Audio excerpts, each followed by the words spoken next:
जय हिंद दोस्तों, आप सबका स्लीपी क्लासेस में बहुत बहुत स्वागत है। दोस्तों आज है 7 अप्रैल और आज के एडिटोरियल डिस्कशन में हम 3 इंपॉर्टेंट एडिटोरियल्स डिस्कस करेंगे। एक आर्टिकल हम डिस्कस करेंगे इंडियन एक्सप्रेस में से, ये इन्फ्लेशन और अनएम्प्लॉयमेंट से रिलेटेड है।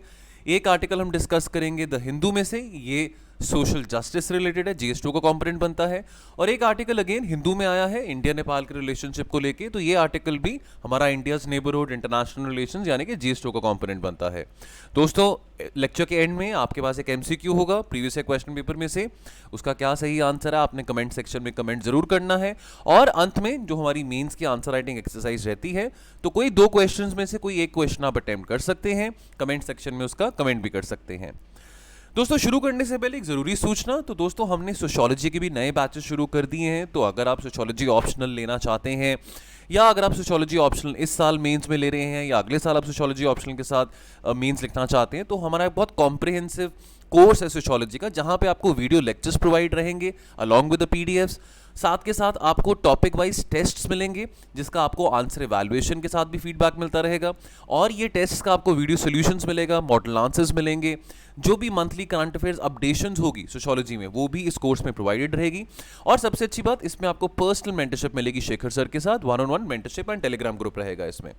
और उसके अलावा दोस्तों मेंस आंसर राइटिंग सोशियोलॉजी की अगर बात करें, तो इसमें टाइम बाउंड इवैल्यूएशन रहेगा आपको, with detailed review, with detailed feedback और live discussion of model answer रहेगी। तो आपकी mains answer writing practice sociology में काफ़ी अच्छी हो जाएगी। तो अगर आप इस कोर्स को अवेल करना चाहते हैं, आप इस दिए गए नंबर पर कॉल कर सकते हैं, इसके बारे और इन्फॉर्मेशन ले सकते हैं, या वेबसाइट पर विजिट करके भी आप इसके बारे इन्फॉर्मेशन करके इस पर एनरोल कर सकते हैं। चलिए दोस्तों आज की डिस्कशन शुरू करते हुए, तो आज पहला एडिटोरियल है इंडियन एक्सप्रेस का, the unequal impact of oil price shock. देखिए यहाँ पे बात आती है the divide between the small firms and the big firms. देखिए पैंडेमिक के चलते देखिए बहुत वोलेटिलिटी बनी रही है ऑयल प्राइसेस में, कमोडिटी प्राइसेस में। अब इसके चलते जो बड़ी कंपनीज हैं, जो बड़ी फर्म्स हैं, शायद उनको इतना इंपैक्ट नहीं पड़ा जितना जो स्मॉल फर्म्स हैं, जो छोटी कंपनीज हैं। एंड माइंड यू, ये जो छोटी कंपनीज हैं मोस्टली इनफॉर्मल सेक्टर में आती हैं, तो इनको ज्यादा ब्रंट देखने को मिला था जो स्मॉल फर्म्स थी। ठीक है, नाउ आरबीआई का डेटाबेस जो है लगभग 2700 फर्म्स का, that shows that during the pandemic जो बड़ी फर्म्स थी they had taken the market share from smaller firms. देखिए स्टॉक मार्केट्स की बात करें, उनके स्टॉक्स की बात करें, शेयर्स की बात करें, तो जो बड़ी कंपनीज हैं उन्होंने बहुत बहुत मुनाफा कमाया पैंडेमिक के चलते। ठीक है, उनकी प्रॉफिटेबिलिटी भी बड़ी है बड़ी कंपनियों की। ठीक है, और जो under performance of small firms है वो 2 फेजेस में आता है। एक तो जो लॉकडाउन पीरियड, जो पैंडेमिक इंड्यूस लॉकडाउन पीरियड था, तो इसमें हमारी जो एमएसएमईज हैं, इनफॉर्मल कंपनीज हैं, वो आ जाती हैं। और दूसरा जो कमोडिटी प्राइस शॉक पीरियड था, विच स्टार्टेड फ्रॉम मिड 2021, लगभग जब सेकेंड वेव चल रहा था। अब जो बड़ी कंपनीज हैं उनका जो लेवरेज क्या रहा है कि भाई वो अपनी कॉस्ट कटिंग कर सकती थी, एम्प्लॉयज को फायर कर सकते थे। ठीक है, अभी आरबीआई का जो रेपो रेट था वो भी कम था। ठीक है, तो लोअर इंटरेस्ट रेट एनवायरनमेंट था। ठीक है, क्योंकि ताकि कैसे इकोनॉमी में डिमांड बढ़ सके, कंजम्पशन कैसे बूस्ट हो सके पैंडेमिक के चलते, तो आरबीआई ने रेपो रेट पे भी ज़्यादा छेड़छाड़ नहीं करी। और साथ के साथ कैपिटल मार्केट्स में उनको काफ़ी ज़्यादा एक्सेसिबिलिटी मिल रही थी फाइनेंस की, काफ़ी उन्होंने जो पैसे थे स्टॉक मार्केट्स में भी रेस करे थे। Now, small firms taking the hit, तो commodity price shock will definitely hurt the small firms more than the large firms। तो इंडिया अब एनर्जी एफिशिएंट बन चुका है, इसका जो श्रेय है काफी हद तक लार्ज फर्म्स को जाता है। Now they have taken more efficiency enhancing steps as compare to the जो छोटी कंपनीज है। अब जो बड़ी कंपनीज है, because of their size, because of their large accounts, because उनके पास बहुत पैसा है, because of the more bargaining power, उनकी जो कैपेसिटी है रॉ मटेरियल्स बाय करने की वो भी बहुत ज्यादा है। रॉ मटेरियल्स बाय कर सकते हैं, बार्गेन कर सकते हैं, लेस प्राइसेस पे बाय कर सकते हैं। वो बार्गेनिंग पावर जो है स्मॉल फर्म्स के पास नहीं है। उसके बाद कम दाम में रॉ मटेरियल्स प्रोक्योर करके जो इनपुट कॉस्ट है अगर कहीं बढ़ती है, ठीक है, तो वो कंज्यूमर्स को भी पास कर सकते हैं जो बड़ी कंपनीज हैं। ठीक है, now it is very clear from the corporate results के जो burden of rising input cost है that has been very very high for the small firms. ठीक है, तो अब सर्वे रिजल्ट्स ये भी बताते हैं कि बहुत सारी छोटी कंपनीज जो हैं उन्होंने अपनी दुकानें बंद कर दी, अपनी कंपनीज बंद कर दी हैं, बहुत सारे वर्कर्स को फायर कर दिया है और प्राइसेस भी बढ़ रहे हैं। तो अब डेफिनेटली इसके चलते बेरोजगारी बढ़ेगी, बहुत सारे जो लोग हैं वो जॉबलेस हो जाएंगे। ठीक है, अब इंटरेस्टिंग बात यह है कि जो लार्ज फर्म्स हैं उनके तो एम्प्लॉयज काफी अच्छा परफॉर्म कर रहे हैं, उनको काफी हैंडसम सैलरी मिल रही है। ठीक है, लेकिन ऑन द कॉन्ट्ररी जब हम स्मॉल फर्म्स की बात करें वहां पे बहुत ही ज्यादा फायरिंग हो रही है। ठीक है, तो the staff cost of large firms they have overshot the pre pandemic levels as well. अभी हम प्री पैंडेमिक रिकवरी की बात करते हैं, लेकिन जो staff cost of large firms है that has increased as compare to the pre pandemic days as well. Now bearing the double shock, अब देखिए 20% ऑफ द लेबर फोर्स जो है that works in the formal sector. ठीक है, अब इनको तो बेनिफिट मिला है from the improved jobs and wages, लेकिन अगर हम अगर हम इनफॉर्मल सेक्टर की बात करें तो 80% of the labour force, let's also not forget कि वो इनफॉर्मल सेक्टर में काम करते हैं, ठीक है। तो एग्रीकल्चर सेक्टर हो, नॉन एग्रीकल्चर सेक्टर हो। अब अगर एग्रीकल्चर वर्कर्स की ही बात करें तो चलो एग्रीकल्चर ने अच्छा परफॉर्म करा है, ठीक है। अगर हमने देखा है कि पिछले 2 साल में एग्रीकल्चर हैज कंट्रीब्यूटेड लगभग 4% टू द जीडीपी, ठीक है। लेकिन एग्रीकल्चर वर्कर्स उन्होंने first half of the pandemic में, ठीक है, तब अगर 2020 की बात करें on the account of good monsoon, तो दे अर्नड वेल। लेकिन wages in this sector began to slow from mid 2021 because unpredictable monsoon था, वोलेटाइल मॉनसून रेंज थी, स्लो डाउन इन मनरेगा वर्क्स हो गया था, क्योंकि देखिए सेकंड वेव में जो कोविड था वो रूरल एरियाज में बहुत हिट किया था। इसके चलते इसके चलते जो मनरेगा की जो वर्क्स की डिमांड थी वो भी बहुत कम हो गई थी। अगर ये वीकनेस इनफॉर्मल सेक्टर में ज्यादा टाइम रही तो ऑब्वियसली डिमांड बूस्ट अप नहीं कर पाएगी। तो ओनली 20% ऑफ द पीपल जो फॉर्मल सेक्टर में रहते हैं सिर्फ वही डिमांड को बूस्ट नहीं कर सकते हैं, ठीक है, या सिर्फ उनके ऊपर डिपेंडेंसी नहीं है कंजम्पशन को या डिमांड को बूस्ट देने की। इनफॉर्मल सेक्टर जो है, जो रूरल इकोनॉमी है, उसके ऊपर भी बहुत ज्यादा एक क्रेडिट जाता है। जब डिमांड बूस्ट होता है, जब कंजम्पशन बूस्ट होता है, तभी तो हमारी इकोनॉमी ड्राइव करेगी, तभी तो हम जीडीपी ग्रोथ ज्यादा देख पाएंगे। Now what is the way forward? तो यहाँ पे राइट पॉलिसी मिक्स की बात करी गई है। तो राइट पॉलिसी मिक्स में दोनों सरकार के द्वारा फिस्कल पॉलिसी और आरबीआई के द्वारा मॉनेटरी पॉलिसी का यहाँ पे ध्यान रखना पड़ेगा, ठीक है। अगर फिस्कल पॉलिसी की बात करें तो हमको सरकार को जनरस रहना पड़ेगा सोशल वेलफेयर स्पेंडिंग से। तो अगर मनरेगा की बजट की बात करें तो सरकार ने पीछे मनरेगा के बजट में भी थोड़ा एक रिडक्शन किया था। तो सरकार को चाहिए कि अभी फिलहाल सोशल वेलफेयर स्पेंडिंग का जो बजट है वो इंक्रीज रहे, और सरकार को साथ में ये भी चाहिए कि जो कैपिटल एक्सपेंडिचर के जो प्लान्स है हमारे, कि इस बार हमने 35% ऑफ द एक्सपेंडिचर हमारा कैपिटल एक्सपेंडिचर में जो बजट में लिखा गया है, जो शेयर करा गया है, तो बहुत जरूरी है कि हम इस प्लान के ऊपर भी स्टिक रहें, बिकॉज ऑब्वियसली कैपिटल एक्सपेंडिचर होगा तो एसेट क्रिएशन होगा, that will obviously drive the economy, demand बढ़ेगा, कंजम्पशन बढ़ेगा। और मॉनेटरी पॉलिसी की अगर बात करें तो देखिए अब काफी समय से बहुत सारे इकोनॉमिस्ट कह रहे हैं कि अब समय आ चुका है कि जो आरबीआई है अब जो है ना रेपो रेट को थोड़ा अब टाइट करे, यानी कि हम बहुत लूज मॉनेटरी पॉलिसी फॉलो कर रहे थे, ठीक है। अब रेपो रेट को बढ़ाने का समय आ चुका है। तो आरबीआई के गवर्नर ने बहुत बारी कहा है कि ये जो अभी इन्फ्लेशन बढ़ रही है, ये ट्रांजिशन है, कि कोई बात नहीं, अभी इन्फ्लेशन स्टेबलाइज कर जाएगी, लेकिन अब इन्फ्लेशन बहुत ज्यादा है, ठीक है। अब इन्फ्लेशन जो आरबीआई का जो रेंज है +-4+2 की अगर हम बात करें, यानी कि जो आरबीआई का रेंज है +-4 की अगर बात करें 6% 2% से 6% के जो बीच में होता है, तो अब देख रहे हैं कि जो इन्फ्लेशन है वो 6% से भी ज्यादा हो रहा है। तो इस करके बहुत जरूरी है कि अब हम एक टाइट मॉनेटरी पॉलिसी फॉलो करें, ठीक है, जहां पे रेपो रेट को एक रेपो रेट में इंक्रीमेंट देखने को मिले, ना कि एक एक्सपेंशनरी मॉनेटरी पॉलिसी। चलिए सो दोस्तों बढ़ते हैं अगले एडिटोरियल की टुवर्ड्स। तो अगला एडिटोरियल ये हिंदू में आया है, the child at the centre. यहाँ पे बात की जा रही है मिशन वत्सल्या की। देखिए अब 2 फरवरी 2022 को क्या हुआ था, कैबिनेट ने 3 इंपॉर्टेंट स्कीम्स अनाउंस करी थी, ठीक है। तो मिशन पोषण 2.0, मिशन शक्ति एंड मिशन वत्सल्या। अब ये जो मिशन है, मिशन वत्सल्या, इसमें जो फोकस है वो बच्चों के ऊपर रहेगा। तो children have been recognized by the policy makers as one of the supreme national assets. तो अगर इंडिया की बात करें, ठीक है, तो जो बच्चे हैं up to the age of 18 years, तो 472 million children up to the age of 18 years, and they compromise almost 40% of the country's population. Objective क्या है मिशन वत्सल्या का? To secure a healthy and happy childhood for every child in India, ठीक है। और साथ में कि कैसे we can foster a sensitive, supportive and synchronized ecosystem for the development, for the holistic development of children, ठीक है। सो दोस्तों अगर बात करें, ठीक है, अब ये एम करता है, चलो अभी हमने डिस्कस किया securing a healthy and happy childhood for every child. Components क्या है स्कीम के? Service delivery structures, institutional care और services, non institutional community based care, emergency outreach services and training and capacity building. अब यहाँ पे बात आती है कुछ कंसर्न्स की, तो पहले यहाँ पे चाइल्ड लाइन के बारे में बात कर लेते हैं, ठीक है।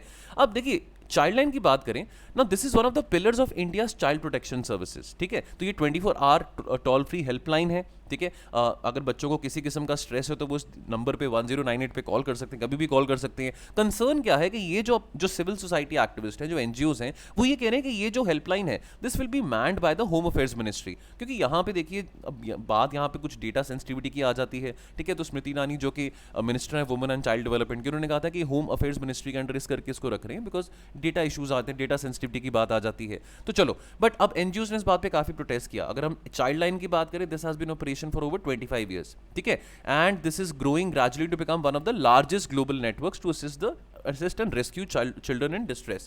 ये एक पब्लिक प्राइवेट पार्टनरशिप के तौर पे फंक्शन की जाती है between the government and civil society. Objective क्या है कि कैसे एक फर्स्ट रिस्पॉन्डर सेफ्टी नेट की तरह प्रोवाइड किया जा सकता है वो बच्चे जो कि स्ट्रेस में हैं, जिनको रिहैबिलिटेशन चाहिए, किसी किस्म का रेस्क्यू चाहिए। तो यहाँ पे बात ये आती है कि ये अब जो हेल्पलाइन है अब ये पुलिस के अंडर आएगी, ठीक है। अब देखिए बच्चे बहुत हेसिटेट करेंगे बात करने के लिए पुलिस पर्सोनल के साथ, ठीक है। अब इसका जो रोड मैप है to implement the scheme, to implement the mission Vatsalya, ये अभी अवेलेबल नहीं है, ठीक है। लेकिन अब ये बात यहां पे सामने आ रही कि जो पुलिस पर्सोनल होंगे they will first answer the call on this child line helpline, ठीक है। चिल्ड्रन डू, और बाद में पहले जो फर्स्ट रिस्पॉन्डर रहेगा वो पुलिस रहेगा, बाद में रिस्पॉन्ड के लिए एनजीओस को आगे रखा जाएगा ना। अब बच्चे कंफर्टेबल नहीं फील करेंगे पुलिस के साथ बात करने के लिए। अब अगर बात देखी जाए तो देखिए पुलिस का भी बहुत वैल्यूबल टाइम वेस्ट होगा। तो एक बार 2003 में ऑलरेडी ट्राई करके देख चुके हैं जब child line calls were diverted to the all women police stations in Chennai, ठीक है। अब उससे क्या हुआ था कि जो ऑल वुमेन पुलिस स्टेशन था तो वहां पे they were all inundated with the calls and that hampered the regular functioning of the police, ठीक है। कई बार ऐसा था कि बच्चे बात तो करना चाहते लेकिन उनको समझ नहीं आ रहा था कि वो कैसे बात करें, ठीक है। कई बार होता है कि सिर्फ बात करने की उनकी ख्वाहिश थी, they wanted to talk to someone. बहुत बार ऐसा होता था कि बच्चे मल्टीपल ब्लैंक कॉल्स करते थे लेकिन उनमें हिम्मत नहीं हो पाती थी कि वो कैसे बात करें। तो वो एक तरीका बनाना कि बच्चा एक खुल के बहुत कॉन्फिडेंटली आराम से बात कर सके, वो अब देखिए पुलिस ये काम शायद नहीं कर पाएगा, वो सॉफ्ट स्किल जो है पुलिस के पास शायद नहीं है। तो पुलिस इंटरवेंशन यहाँ पे रिक्वायर्ड नहीं थी इतनी ज़्यादा। तो इस करके यहाँ पे बात करेगी कि एनजीओस को ही इन्वॉल्व करना चाहिए इस चाइल्ड लाइन मिशन में कि कैसे वो ही जो है जो फर्स्ट रिस्पॉन्डर बन सके सेफ्टी नेट में। चलिए लास्ट एडिटोरियल दोस्तों ये आज आया है, राकेश सूद ने लिखा है, ये फॉर्मर एम्बेसडर रह चुके हैं नेपाल के। तो बात करते हैं repairing the complex India Nepal relationship. तो इंडिया नेपाल के रिश्ते को हम बेटी रोटी का रिश्ता भी कहते हैं, ठीक है। अब यहाँ पे पॉजिटिव आउटकम्स की बात करें, हाल ही में क्या हुआ था, जो नेपाल के नए प्राइम मिनिस्टर हैं Sher Bahadur Deuba, now he paid a long awaited visit to India this week between the 1st to 3rd of April। अब outcome might appear very modest, ठीक है। देखिए पिछले कुछ 2-3 सालों में काफी टेंशन्स रही हैं इंडिया नेपाल के बीच में, ठीक है। नेपाल हमने देखा है चाइना के बहुत क्लोज जा रहा था, खास करके 2020 की अगर हम बात करें, ठीक है। 2020 में जब काला पानी डिस्प्यूट हुआ था। नाउ अमंग द आउटकम्स जो इस विजिट में हुए थे was the operationalization of the 35 kilometre cross border rail link from Jaynagar जो बिहार में है to Kurtha which is in Nepal. अब ये 787 करोड़ प्रोजेक्ट था, this has been ready for over year, but इसका ऑपरेशनलाइजेशन नहीं हो पा रहा था, ठीक है। नेपाल में भी क्राइसिस चल रहा था, नेपाल में अभी हाल ही में ये प्राइम मिनिस्टर बने हैं तो नेपाल में भी कॉन्स्टिट्यूशनल क्राइसिस था, ठीक है। पहले केपी ओली प्राइम मिनिस्टर थे। अब जो सेकंड प्रोजेक्ट था that was inaugurated was the 90 kilometre long 132 kilovolt double circuit transmission which connects Tila to Mirchaiya close to the Indian border. In addition एक बहुत इंपॉर्टेंट बात है, Nepal was also inducted into the Indian led ISA यानी कि international solar alliance. अब China's growing role की बात करें, देखिए अब चाइना की जो नज़दीकियां हैं, पहले मोनार्की के साथ भी थी, आज के टाइम पे चाइना की नज़दीकियां नेपाल की आर्मी के साथ भी है, नेपाल की पॉलिटिकल पार्टीज के साथ भी है। नाउ ऑब्वियसली अब मोनार्की तो नहीं रही नेपाल में, तो China has shifted its attention to the political parties and to the institution such as the army. अब अगर हम अपनी बात करें तो नेबरहुड फर्स्ट पॉलिसी के चलते हमने भी नेपाल को बहुत एक सिग्निफिकेंस दिया है। अक्सर कहा जाता है नेपाल और इंडिया का रिश्ता जो है बेटी रोटी का रिश्ता होता है, ठीक है। कितने सारे यहाँ पे लोग हैं जो आते हैं काम करते हैं, नेपाल के लोग कितने यहाँ पे नेपाल के जो नेशनल्स हैं यहाँ पे काम करते हैं, ठीक है। नाउ अगर हम अपनी बात करें तो prime minister Narendra Modi he started with a very highly successful visit in August 2014, लेकिन उसके बाद 2015 में इंडिया नेपाल के रिलेशंस में काफी एक डिप देखने को मिलता है। 2015 में आपको याद होगा अप्रैल ऑफ 2015 में तो नेपाल में एक बहुत डेवास्टेटिंग अर्थक्वेक आया था, इंडिया ने कितनी राहत करी थी, कितनी हेल्प करी थी। देखिए नेपाल कोई बहुत स्ट्रॉन्ग इकॉनमी तो है नहीं, बहुत गरीबी है वहाँ पे, लेकिन उसके बावजूद भी हमने बहुत हेल्प करी थी। हमारे नेपाल के साथ रिश्ते बहुत ही सिविलाइजेशन लिंक्स की अगर हम बात करें, है ना। लेकिन 2015 में क्या हुआ था, 2015 में मधेसी एजिटेशन हुआ था, जो मधेसीज है नेपाल के, क्योंकि देखिए वहां पे नेपाल में एक नया संविधान बन रहा था, कॉन्स्टिट्यूशनल क्राइसिस हो रहा था, तो मधेसीज ये कह रहे थे कि हमको ज्यादा रिप्रेजेंटेशन चाहिए पार्लियामेंट में, नेपाल के पार्लियामेंट में, और मधेसीज को उनकी पॉपुलेशन के प्रोपोर्शनेटली इतनी रिप्रेजेंटेशन नहीं दी जा रही थी। तो नेपाल के जो पॉलिटिशियंस थे उन्होंने इंडिया को ब्लेम किया कि जो मधेसीज जो ब्लॉकेड कर रहे हैं, तो बहुत ही लंबे अरसे के लिए एक बहुत लंबा ब्लॉकेड रहा था। अब देखिए नेपाल बहुत डिपेंडेंट है बहुत एसेंशियल सप्लाईज के लिए फ्रॉम इंडिया। अगर हम बात ऑयल की करें, फ्रूट्स की, वेजिटेबल्स की, मेडिसिन की, अब वो सारी जो सप्लाई थी वो नहीं आ पा रही थी बिकॉज जो मधेसीज थे नेपाल के, उन्होंने इंडिया नेपाल के बॉर्डर पे ब्लॉकेड लगा दिया था। अब नेपाल के पॉलिटिशियंस का कहना था कि ये जो ब्लॉकेड लगाया गया है 2015 में, इसके पीछे इंडिया का हाथ है, इंडिया की साजिश है, ठीक है, जबकि ऐसी कोई बात नहीं थी। अब अगर आज की बात करें तो चाइना बहुत नजदीक है नेपाल के। China in fact has overtaken India as the largest source of foreign direct investment, ठीक है, आज के टाइम पे China is also engaged with the airport expansion projects at Pokhara and Lumbini. Now, managing differences, a political narrative has changed in both the countries. और ये अब जो issues हैं, दोनों जो इंडिया नेपाल के बीच में जो इश्यूज हैं, दैट कैनॉट बी स्वेप्ट कि भाई हमारा बहुत स्पेशल रिश्ता है, ठीक है, कि हमारा बहुत लंबे टाइम से एक बहुत ओपन बॉर्डर्स हैं, बहुत स्पेशल रिश्ता है. We have to sit down and resolve the differences. ठीक है, एक बड़े भाई की तरह हमको एक अप्रोच दिखानी पड़ेगी नेपाल को, जहां पे हम चाहे इनफॉर्मल तरीके से, चाहे फॉर्मल तरीके से, चाहे ट्रैक टू डिप्लोमेसी के थ्रू हम अपने डिफरेंसेस ऑर्गेनाइज कर सके, डिफरेंसेस मैनेज कर सके. अब अगर नोटबंदी की बात करें तो बहुत सारे जो नेपाली सिटीजंस हैं उनके पास इंडियन करेंसीज होती है. गिवन दैट जो नेपाली रुपी है that is also pegged index to the Indian rupee, तो डीमोनेटाइजेशन के कारण बहुत सारे नेपाली नेशनल्स को भी सफर करना पड़ा. ठीक है, द नीड टुडे इज कि कैसे हम, अगर हम टेरिटोरियल नेशनलिज्म की बात करें, जो भी टेरिटोरियल डिस्प्यूट्स हैं, अगर हम काला पानी की बात करें, है ना, तो ये डिस्प्यूट्स को कैसे रिजॉल्व किया जा सकता है और कैसे हम एक कंस्ट्रक्टिव ग्राउंड वर्क ले कर सकते हैं आने वाले समय के लिए, जहां पे हम डायलॉग के थ्रू दोनों साइड्स मैच्योरिटी दिखा सकते हैं और सेंसिटिवली जो भी डिफरेंसेस उसको रिजॉल्व कर सकते हैं. ठीक है, ताकि अननेसेसरली इस वैक्यूम का फायदा चाइना ना उठाए. अब काला पानी इशू की बात करें, 98% of the India Nepal boundary was demarcated two area, Susta जो बिहार में है और काला पानी जो उत्तराखंड में है, दे रिमेन्ड इन लिम्बो. नवंबर 2019 में जब इंडिया ने नए मैप्स इशू कर दिए following the division of state of Jammu and Kashmir as union territories, जब एब्रोगेशन ऑफ आर्टिकल 370 का हुआ था, तो इसके चलते जो न्यू इंडियन मैप था that did not affect the India Nepal boundary in any material way. लेकिन जो केपी ओली थे, he expanded the Kala Pani area dispute. Now what he did was he got a new map of Nepal which showed कि काला पानी जो है that is very much a part of the Nepalese territory. ठीक है, he got it endorsed by the legislature by passing a constitutional amendment. While again it did not alter the situation on ground. इससे India और नेपाल के जो रिश्ते थे वो काफी खराब हो गए थे. तो दोस्तों, अगर territorial dispute between India Nepal की अगर हम बात करें, तो जो बॉर्डर डिस्प्यूट है between India Nepal is centred in the regions of Kala Pani, Lipu lake, लिम्पियधुरा, ये तीनों जो है उत्तराखंड में है और सुस्ता जो है बिहार में है. काला पानी एरिया की बात करें, this consist of at least 37,000 hectares of territory in the high Himalayas, और ये लार्जेस्ट टेरिटोरियल डिस्प्यूट है बिटवीन नेपाल एंड इंडिया. ये उत्तराखंड के पिथौरागढ़ डिस्ट्रिक्ट में है. ठीक है, काला पानी की बात करें, it is a significant tri junction in the South Asian diplomacy since it comes at the tri junctions of India, China and Nepal. अब जो ट्रीटी ऑफ सेगोली है that is the only legitimate document on the boundary delimitation between Nepal and India. तो थोड़ी सी factual चीजें यहां पे related to काला पानी, हालांकि एडिटोरियल में मेंशन नहीं थी, but just for your information एक वैलिडेशन के लिए यहां पे मैंने मेंशन करी है. चलिए, सो दोस्तों, हमारा ये थे हमारे 3 एडिटोरियल्स. तो दोस्तों, जाने से पहले प्रीवियस ईयर क्वेश्चन ये 2018 में आया था, पॉलिटी का क्वेश्चन है. Consider the following statements. In the first Lok Sabha the single largest party in the opposition was the Swatantra party. Second statement, in the Lok Sabha as a leader of the opposition was recognised for the first time in 1969. तो क्या ये सही है कि गलत है? In the Lok Sabha if a party does not have a minimum of 75 members, its leader can not be recognised as the leader of the opposition. तो इसमें से कौन सी स्टेटमेंट सही है आपने कमेंट सेक्शन में बताना है. और क्वेश्चन फ्रेम फ्रॉम एडिटोरियल्स, तो ऑप्शन है कोई भी एक क्वेश्चन आप अटेम्प्ट कर सकते हैं कमेंट सेक्शन में. Rather than compete with China, India needs to up its own game.